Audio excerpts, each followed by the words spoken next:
essa frase não é minha. E eu quero que vocês mudem. Quem lê jornal, quem não lê jornal está desinformado. Quem não lê jornal não está informado. E quem lê está desinformado. Tem que mudar isso. Vocês são uma espécie de extinção.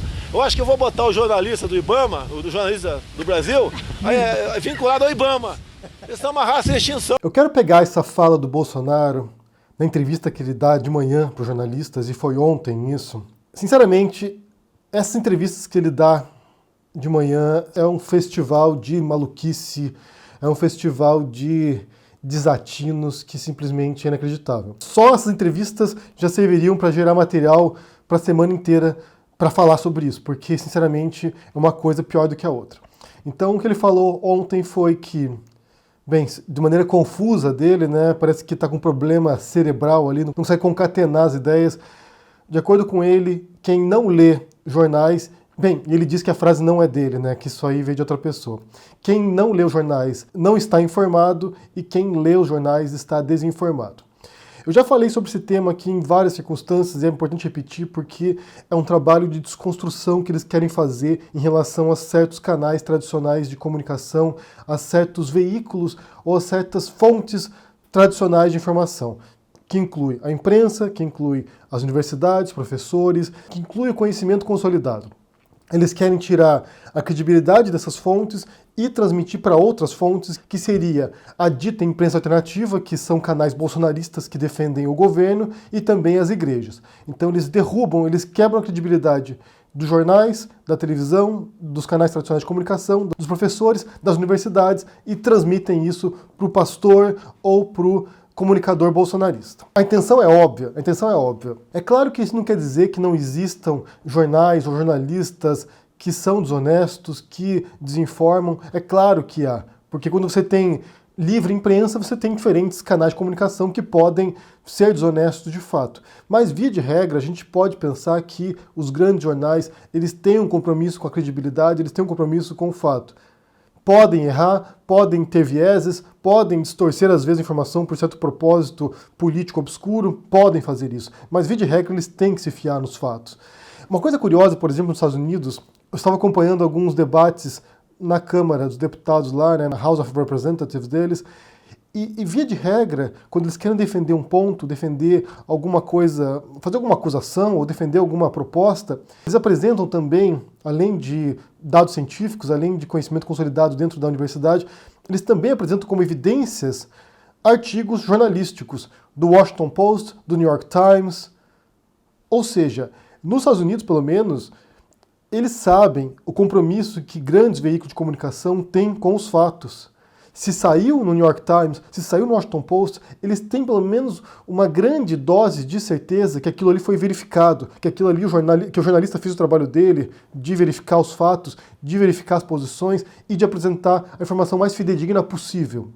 Como eu disse, às vezes tem distorções, às vezes tem má intenção por trás disso, má fé por trás disso, mas via de regra a gente sabe que um jornalista sério, quando ele se torna jornalista, é porque ele quer relatar os fatos. É porque aquilo que ele quer apresentar para o mundo tem a ver com o mais próximo possível da realidade. E no Brasil também é assim. No Brasil a gente sabe que existem grandes jornalistas e grandes canais de comunicação que veiculam informações fidedignas e que você pode confiar. O Bolsonaro não só está errado ao fazer isso, ao tentar destruir a credibilidade da imprensa, porque parte de uma motivação própria dele, de consolidação da imagem dele, como ele ataca profissionais sérios. Muitos profissionais sérios. Então, nessa primeira parte do vídeo, que tem vínculo com a segunda aqui, que a gente já vai entender, eu quero pedir para vocês deixarem aqui no comentário 3 jornalistas ou 3 canais de comunicação que vocês confiam, que vocês consomem e nos quais você confia. Eu aqui leio muitos jornais ao dia para poder preparar o material aqui, para poder buscar também informações para vocês, para poder embasar também o que eu falo. E é curioso, porque às vezes eu apresento aqui algumas fontes, como o New York Times, ou o Washington Post, ou mesmo o The Guardian, que é o jornal que eu mais leio porque tem uma visão mais internacionalista do mundo. Os jornais americanos tendem a ser um pouquinho mais localizados ao contexto norte-americano, enquanto que o The Guardian tende a apresentar notícias do mundo inteiro. Quando eu apresento essas fontes, Às vezes, agora nem tanto, mas antigamente eu recebi muito comentário assim, mas é claro, você está citando um jornal esquerdista. Cara, é absurdo você pensar que você apresentar uma informação fundada nos fatos ou na realidade virou coisa de esquerdista. Então deixa aqui no comentário pra gente quais são jornalistas, 3 jornalistas ou 3 jornais que você confere diariamente e que te dão uma visão mais próxima da realidade, de acordo com a sua opinião, com aquilo que você pensa, dentro da sua perspectiva, pelo menos. E a segunda parte do vídeo tem a ver com isso também, né, com essa fala do Bolsonaro da desinformação, e tem a ver com o Roda Viva de ontem, qual entrevistaram o neurocientista Siddhartha Ribeiro. Foi um Roda Viva muito interessante mesmo, porque o que o Siddhartha apresentou ali é algo que a gente já sabe também, que do mesmo modo que eles têm tentado desmontar a imprensa, a livre expressão, a livre comunicação, o governo também tem feito um trabalho, e é muito mais fácil para ele fazer isso, porque depende do governo necessariamente, um desmonte da educação, das universidades, das bolsas de pesquisa científica, de iniciação científica. Eles têm feito um ataque frontal ao conhecimento e à geração de conhecimento. Então, o cenário que Siddhartha apresenta ali é um cenário apocalíptico, de um governo que é obscurantista e que tem a proposta de acabar com a educação pública universitária no Brasil. Segundo Siddhartha e outras pesquisas também que eu já vi por aí, um dos melhores meios de ascensão social que existe é através da educação. É você dar acesso a jovens da periferia que possam entrar na universidade, através da educação eles possam criar condições econômicas e sociais melhores para a geração futura. Então, quando você tem uma universidade que é inclusiva, isso realmente é uma ponte para reduzir o abismo social. E esse governo tem a proposta de desmonte da universidade pública. Tem um ataque frontal a isso. Como diz o Siddhartha na entrevista, existia 2 momentos no Brasil ali, um momento de estagnação, de projeto de país, e momentos de construção do país. O que a gente vê hoje não é nenhum desses 2 momentos, é um momento de destruição do país. Então o alerta é importante. Em um dos pontos específicos aqui, ele diz, né, que a gente está muito preso nesse debate entre esquerda e direita, mas no fundo o mais importante não é esse debate político-ideológico, mas é um confronto entre a racionalidade, entre o conhecimento racional e possível do mundo, e a irracionalidade, entre o obscurantismo, entre o atraso, entre o retrocesso. E eu concordo completamente com ele. Concordo completamente e é a proposta que a gente tem feito aqui durante muito tempo, que é um confronto à irracionalidade, ao obscurantismo, ao atraso. Eu recomendo muito que vocês assistam esse Roda Viva com o Siddhartha Ribeiro. Pelo menos nos 2 primeiros blocos ele fala muito sobre esse projeto de desmonte da educação. De a gente chegar num ponto agora que a gente tem que confrontar não apenas divergências ideológicas, não apenas posturas sobre o mundo, sobre a sociedade, sobre o que seria melhor enquanto sociedade para a gente poder melhorar a vida das pessoas. O debate não é mais esse. O debate é se a Terra é plana ou se é esférica. Se Deus criou o mundo em 7 dias ou se a teoria da evolução é a melhor maneira para explicar a evolução das espécies e como a gente chegou até os dias de hoje. É um debate entre fundamentalismo religioso, divisão cega e dogmática do mundo, ou se a ciência ajuda, ou se a ciência nos ajuda a melhorar a nossa vida. E outro ponto importante que o Siddhartha menciona, justamente por causa dessa tendência agora ao obscurantismo, esse rumo ao obscurantismo, que não parece que vai ser revertido nos próximos anos, e se Bolsonaro se reeleger, ou algum sucessor do Bolsonaro se reeleger, será ainda um projeto para mais quase uma década, é fuga de cérebros. Professores, pesquisadores, cientistas que estão deixando o país porque não vem mais propósito em permanecer no país. Não vem sentido nisso. Porque eles sabem que se permanecer no país, todo o trabalho da vida deles será destruído por causa de um governo atrasado e obscurantista.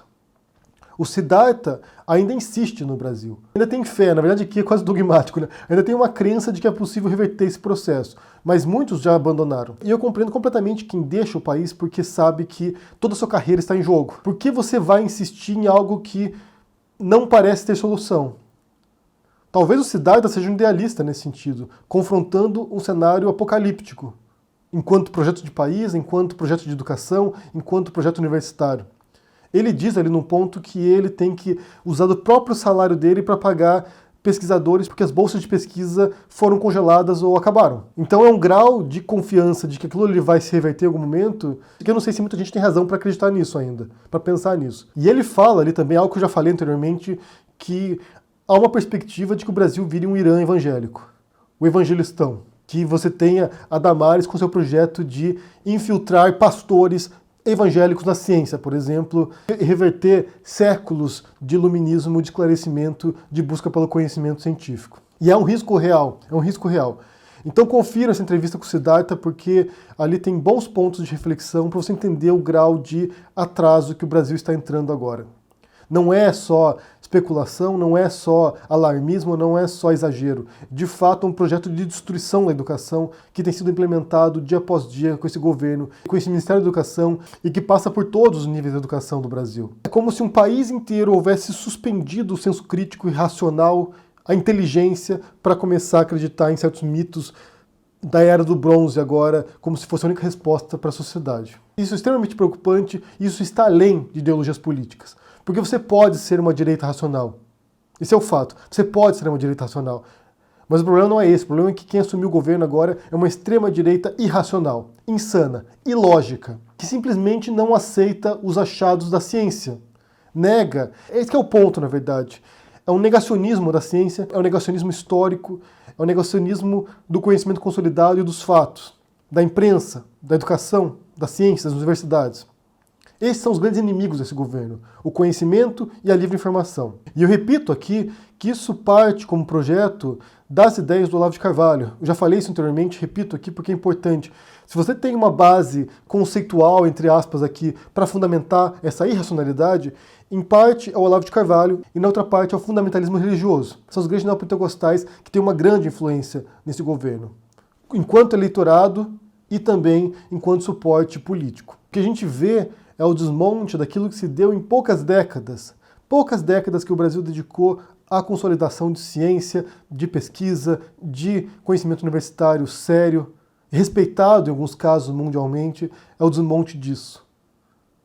E isso é muito triste, gente, é muito triste e, sinceramente, eu não tenho esse otimismo que o Siddhartha ainda tem, ainda mantém, pelo menos. Então eu quero saber o que vocês pensam sobre esses dois pontos aqui, sobre essa fala inicial do Bolsonaro, dizendo que a imprensa desinforma, e quais são os jornalistas ou jornais que você confere diariamente aí, que servem de critério para você conhecer o mundo. Porque boa parte do nosso conhecimento do mundo é mediado pela imprensa, pela televisão, por aquilo que a gente lê. A gente dificilmente tem contato imediato com o mundo. Quem são esses jornalistas? Também sobre a entrevista do Siddhartha no Roda Viva, se vocês assistiram. Se não assistiram, assistam, porque é muito importante. Vou deixar aqui para vocês no comentário fixado o link para a entrevista. E o que você pensa sobre essa fala dele agora, que o embate não é entre esquerda e direita principalmente, mas sim entre racionalidade e irracionalidade. Se faz sentido para vocês isso aqui. Deixe no comentário o que você pensa, deixa o joinha, assine o canal, ajude no apoio e a gente se vê por aí. Abraço e até mais.